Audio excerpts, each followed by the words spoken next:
Hello everyone, this is Ashwin. Welcome to Dear Student. So आज हमारा part 3 का video है। तो इसमें आज हम पढ़ेंगे parallel lines and transversal line, जैसे कि आप आपके एनसीईआरटी बुक में देख सकते हैं। So let's start. तो ये आपके सामने पैरेलल लाइंस, आपको पता ही होगा कि पैरेलल लाइंस क्या होती है। पैरेलल लाइंस वो लाइंस होती हैं जो कभी भी इंटरसेक्ट नहीं हो सकती, वो हमेशा सीधी, वो एक दूसरे के पैरेलल होते हैं और वो आगे जाके कभी भी मिल नहीं सकती एक दूसरे से, वो एक दूसरे को काट नहीं सकती। तो वो होती है पैरेलल लाइन। जैसे आप इसमें देख सकते हैं, ये दोनों, ये और ये दोनों पैरेलल लाइंस है, तो ये दोनों एक दूसरे को कभी नहीं काट सकती। और ट्रांसवर्सल आपको ये एक लाइन दिख रही होगी एक्स वाई आपको लाइन दिख रही होगी, ये एक ट्रांसवर्सल है। तो आज हम इन्हीं के बेसिस पर प्रॉपर्टीज पढ़ेंगे एंगल्स की, कि किस टाइप के एंगल्स इक्वल होते हैं, किस टाइप के एंगल्स सप्लीमेंट्री होते हैं। तो इसमें एक चीज़ होती है कि आप पहले एंगल्स के नाम डाल लीजिए। देखो पहले मैंने यहाँ पर दो पैरेलल लाइंस ली, A B and L M. अब उसमें से एक ट्रांसवर्सल निकल रही है आपके सामने एक्स वाई, ये ट्रांसवर्सल एक्स वाई है। अब ये transversal X Y A B को दोनों को इंटरसेक्ट करती हुई जा रही है, तो ये एंगल्स बना रही है। यहाँ पर आपको दिख रहे हैं एंगल्स 1, एंगल 2, एंगल 3, एंगल 4। अब यहाँ पर आप इन्हें नेमिंग कर लो ताकि आपको ज़्यादा आसानी हो, या फिर आप यहाँ पर जैसे कि आपने इसे ले लिया ओ और इसे ले लिया यहाँ पर ओ डैश, तो आप इनका एंगल को ऐसे बोल सकते हो। जैसे अब ये एंगल 1 आप इसे ऐसे बोल सकते हो एंगल ए ओ एक्स, और जैसे एंगल 2 है तो आप इसे बोल सकते हो angle B O X, angle X O B. आप इसमें से कुछ भी बोल सकते हो। तो इसलिए अगर हम नेमिंग कर लेते हैं तो हमें ज़्यादा आसानी होती है। और अब हमें नेमिंग में क्या होता है कि अब आपको दिख रहे होंगे यहाँ पर 1 2 3 4 5 6 7 8, ये ऐसे करके 8 एंगल्स बन रहे हैं, जिनमें से 4 हमारे पास ओड नंबर और 4 हमारे पास इवन नंबर है। अब इसमें एक चीज़ होती है कि जो ओड नंबर होंगे, जो ओड नंबर है जैसे 1 3 5 7, ये चारों एंगल इक्वल होंगे। 1 equal to 3, 3 equal to 5, 5 equal to 7, ये चारों एंगल इक्वल होंगे। और ये जो होते हैं 2 4 वेट, और ये जो एंगल होते हैं, मैं इसे इस कलर से कर देता हूँ, 2 4 6 8, और ये चारों और ये इवन नंबर इक्वल होंगे हमेशा। 2 equal to 4, 4 equal to 6, 6 equal to 8। और odd number 1 equal to 3, 3 equal to 7, 7 equal to 5, 5 equal to 7, आप कुछ भी बोल सकते हो। अब इनमें कुछ प्रॉपर्टीज होती हैं, जैसे कि मैं अभी आपको बताता हूँ।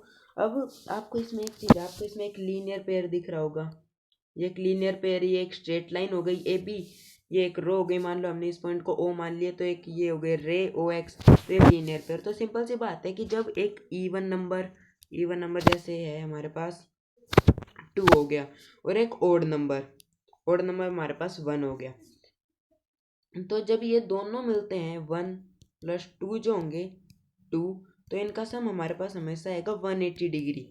जैसे कि आपको यहाँ पर भी लीनियर पेयर दिख रहा है। अब यहाँ पर देख लीजिए, जैसे यहाँ पर आपको दिख रहा है 3 एक ओड, फिर 4 एक इवन, और यहाँ पर भी एक लीनियर पेयर बन रहा है A B straight line O Y रेले ओ वाई बोल सकते हो आप। तो ओ वाई हमारे पास हो गई, ये करे तो ये लीनियर पेयर। अब यहाँ पर आपको दिख रहा है 5 6, तो ये एक वेट, तो ये एक 5 हो गया ओड नंबर, 6 हो गया इवन नंबर, तो ये भी 180 डिग्री बनाएंगे लीनियर पेयर 7 8। तो ऐसे करके ही हम आगे पढ़ते हैं। तो इसमें दे रखे कि ओड एंगल्स ऑलवेज इक्वल, कि ओड एंगल्स जो होंगे हमारे हमेशा इक्वल होंगे। जैसे कि हमने अभी ऊपर पढ़ाई था कि ओड एंगल्स हमेशा इक्वल होंगे। 1 3 के इक्वल होगा, 5 7 के इक्वल होगा। फिर इवन एंगल्स ऑलवेज इक्वल, हाँ, पर एक चीज़ है कि 2 3 के इक्वल नहीं होगा, 2 4 के इक्वल ही होगा, 4 6 के इक्वल होगा, 7 के नहीं होगा, 4 8 के इक्वल होगा, 5 के नहीं होगा। तो इवन नंबर इवन्स के इक्वल होते हैं और ओड नंबर सिर्फ ओड के इक्वल होते हैं। फिर आगे इसमें है, अल्टरनेट इंटीरियर एंगल्स हमेशा इक्वल होते हैं। अब अल्टरनेट का मतलब जो मतलब कि सामने नहीं है, साथ साथ नहीं है। तो जैसे कि अल्टरनेट इसमें क्या दिख रहा है, 4 और 6 अल्टरनेट। अब इंटीरियर जो अंदर की तरफ है, एक्सटीरियर तो हमारे पास हो गई ये, जैसे 1 हो गया एक्सटीरियर एंगल है, 2 एक्सटीरियर है, 7 एक्सटीरियर है, 8 एक्सटीरियर, ये बाहर की तरफ एंगल है ना, तो ये है एक्सटीरियर एंगल। और अब ये है हमारे पास इंटीरियर कौन से हो जाएंगे, 3 4 5 6, ये हमारे पास हो जाएंगे एक्सटीरियर एंगल। तो इसमें बताया कि alternate interior angles always equal. तो अल्टरनेट इंटीरियर एंगल कौन से, अल्टरनेट 4 6 3 5 1 7 2 8। अब इसमें एक चीज़ देखी जाए तो चलो मैं आपको अलग अलग कलर से करके दिखा देता हूँ। 1 7 के इक्वल अल्टरनेट देखें तो, फिर उसके बाद 3 5 के इक्वल अल्टरनेट,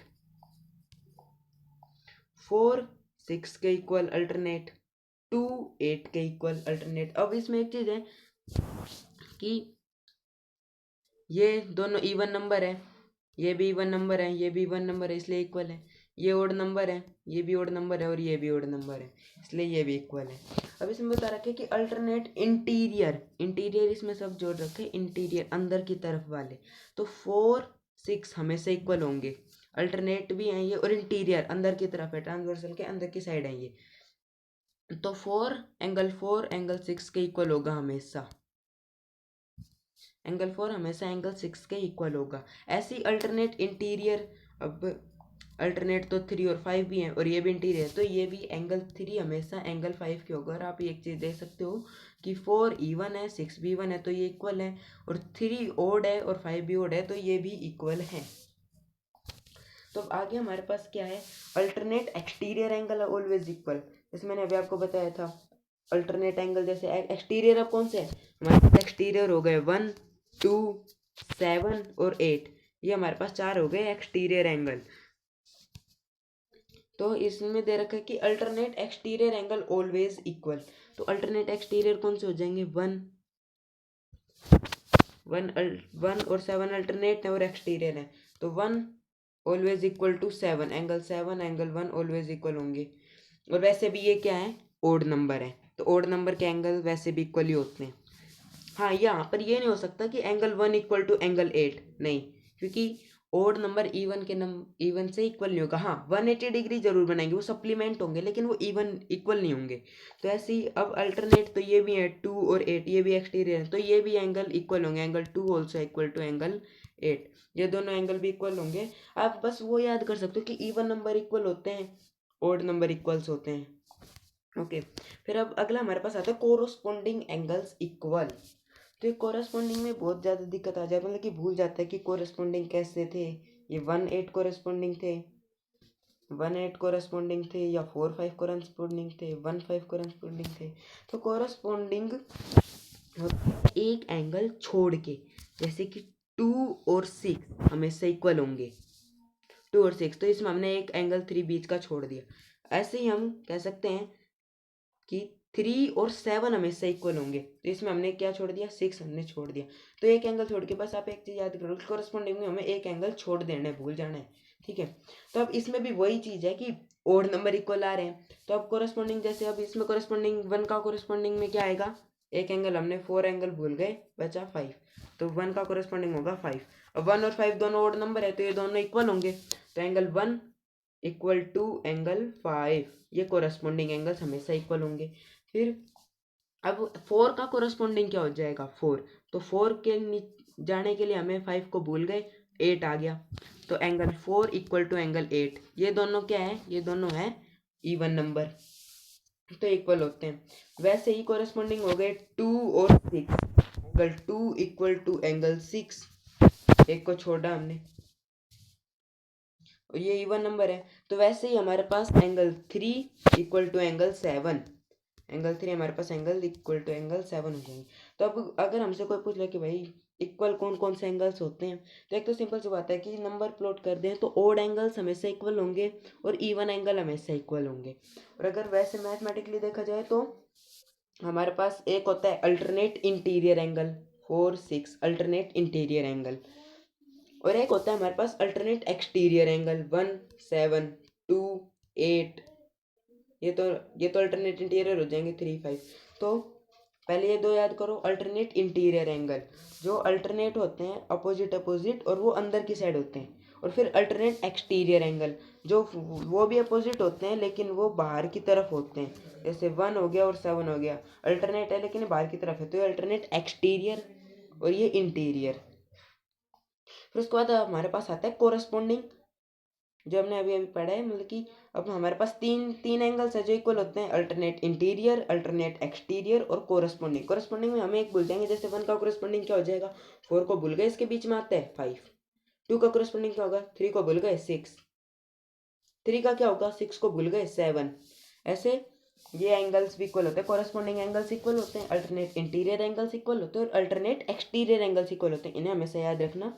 तो चलो अब आगे चलते हैं। अब आगे हमें बता रखे को interior angle equal to 180 degree. अब इसका मतलब है कि को इंटीरियर एंगल जो है ना उनका सम 180 डिग्री होगा हमेशा।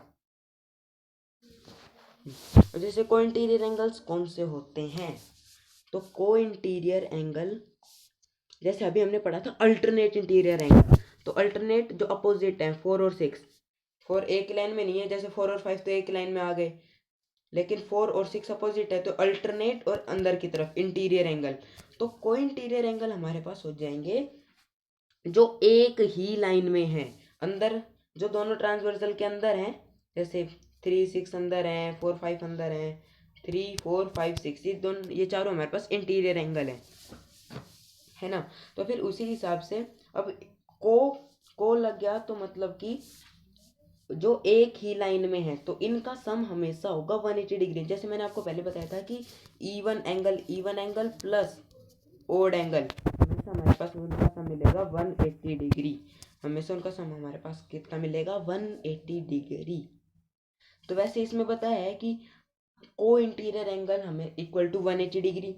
तो एंगल 4 प्लस एंगल 5 जो एक ही लाइन में होंगे एक साथ, वो होते हैं को इंटीरियर एंगल। मतलब अंदर की तरफ जो एक साथ होंगे वो होंगे को इंटीरियर एंगल। तो एंगल 4 प्लस एंगल 5 जब हम करेंगे तो हमारे पास इनका सम हमेशा मिलेगा 180 डिग्री। तो अब भाई जैसे अल्टरनेट इंटीरियर एंगल था और अल्टरनेट एक्सटीरियर भी था, अभी तो आप खुद सोच सकते हो ना कि भाई को इंटीरियर है तो को एक्सटीरियर भी होगा। तो को एक्सटीरियर मतलब कि एंगल 1 का को एक्सटीरियर क्या होगा, एंगल 8। तो एंगल 1 प्लस एंगल 8 जब हम करेंगे तो इनका सम भी हमारे पास आएगा 180 डिग्री। इसमें वही बात है, ये ओड हो गया, ये इवन हो गया, ओड प्लस इवन 180 डिग्री। ऐसे इसमें को एक्सटीरियर एंगल 2 और इसका को एक्सटीरियर 7, एंगल 2 प्लस एंगल 7 हमारे पास हमेशा आएगा 180 डिग्री इवन ओड का। आई होप यू अंडरस्टूड दिस। तो एक बार देखो फिर से रिवाइज कर लो। ओड एंगल्स जो होंगे हमारे पास वो हमारे पास ओड एंगल्स हमेशा इक्वल होंगे, इवन एंगल हमेशा इक्वल होंगे। जो अल्टरनेट इंटीरियर एंगल होंगे अंदर की तरफ, जैसे हमारे पास अंदर की तरफ कौन से थे 4, 6, तो ये हमेशा इक्वल होंगे। अल्टरनेट एक्सटीरियर एंगल 1, 7 ये हमेशा इक्वल होंगे। फिर ऐसे कोरस्पॉन्डिंग एंगल्स हमारे पास कौन से थे, कोरस्पॉन्डिंग एंगल्स एक को छोड़ के, जैसे ये 1 है तो इसका कोरस्पॉन्डिंग क्या होगा, ये 5। यहाँ पर जो हमारे पास था हम उसे भूल जाएंगे, भूल जाओ, तो 1 का क्या होगा 5। तो इन दोनों ये दोनों भी हमेशा इक्वल होंगे। फिर को इंटीरियर एंगल 180 डिग्री बनाएंगे। को इंटीरियर एंगल जो एक ही तरफ है, जैसे यहाँ पर 4 यहाँ पर 5, तो अल्टरनेट जो थे वो तो इक्वल हो जाते थे, लेकिन जो एक ही लाइन में जैसे 4 और 5 साथ साथ हैं वो 180 डिग्री बनाएंगे। इसमें वही है odd plus even equal to 180 degree, 180 degree. ऐसी को एक्सटीरियर एंगल जैसे अल्टरनेट एक्सटीरियर था वैसे ही को एक्सटीरियर, इंटीरियर का दूसरा भाई को एक्सटीरियर। तो वैसे ही एंगल 1 एंगल 8, एंगल 1 और एंगल 8 दोनों को एक लाइन में आते और दोनों बाहर बाहर की तरफ हैं, अंदर नहीं है, तो इनका सम भी क्या हो जाएगा हमारे पास 180 डिग्री। फिर हमारे पास एनसीईआरटी की बुक में आपके कई एक्सियम्स हैं, जैसे एक्सियम हमने पिछली वीडियोस में भी करे थे, पिछले में तो नहीं, जैसे उससे पिछली वीडियो में हमने करे थे। तो इसमें हमारे पास है if a transversal intersect two parallel lines then each pair of corresponding angle is equal. इसमें वही बात है कि अगर एक ट्रांसवर्जल, हमारे पास यहाँ पर ट्रांसवर्जल क्या है, ये एक्स वाई जो है हमारे पास, ये ट्रांसवर्जल अगर कहीं दो पैरेलल लाइंस को इंटरसेक्ट करेगी तो जो कोरस्पॉन्डिंग एंगल्स होंगे वो इक्वल होंगे। अब corresponding angles 1 equal to angle 5, ये हमने अभी अभी पढ़ा था। कोरस्पॉन्डिंग एंगल्स हमेशा इक्वल होंगे, तो ये एक्सियम यही कहती है हमें। तो फिर अब उसके बाद एक्सियम 6.3 के बाद हमारे पास आती है एक्सियम 6.4। मैंने आपको कहा था जैसे कि मैं आपको एनसीईआरटी की बुक से रेफरेंस करके बताऊंगा, एनसीईआरटी एग्जांपल्स, एनसीईआरटी एक्सरसाइज।